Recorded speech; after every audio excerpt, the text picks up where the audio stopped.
Isa na siguro ito sa kakaibang street food na aking napuntahan. At dito tayo ngayon sa Ugbo, dito sa Tondo, Manila, para dayuhin yung pinakasikat nilang street foods. So samahan niyo ako. Sa gitna nga ng ingay ng mga sasakyan at mga taong kumakayod sa ilalim ng trip na araw, akalain mong may ganito pa palang kalye dito sa Ugbo, Tondo, Manila. Iyan ang ating dadayuhin dito sa aking trip. Tara at tikman natin itong House of DJ Mukbang Seafoods. Ayan lang siya. Meron na siyang calamares, tapos may hipon na rin, tapos meron na rin siyang tahong, tapos may gulay na rin siya, and then may mga mais, then yung java rice.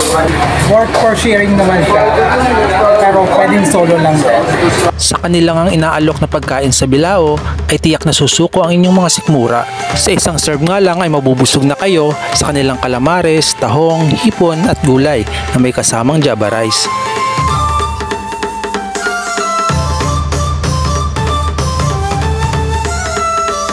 Talaga namang tunay na mukbang seafoods ang feels sa kainang ito. Mula 299 hanggang 599 pesos ang presyo, depende na yan sa set na inyong mapipili. Ano na lang?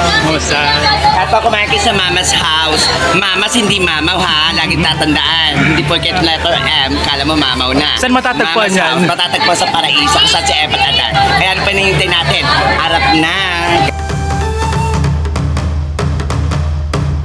At kung ang hanap nyo naman ay pagkain kalye talaga, huwag kang mag-alala dahil marami niyan dito.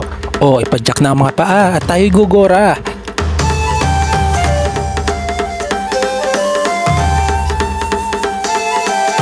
Oops, teka lang, huwag lang kalimutang ihanda ang bulsa para kayo'y may bala.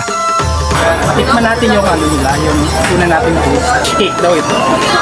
So 35 pesos lang.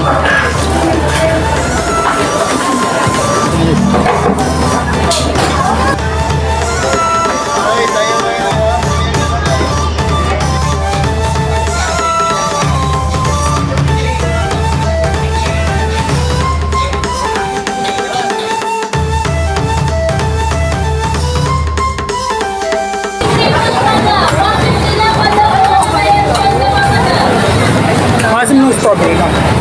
Pero okay na ako sa'yo.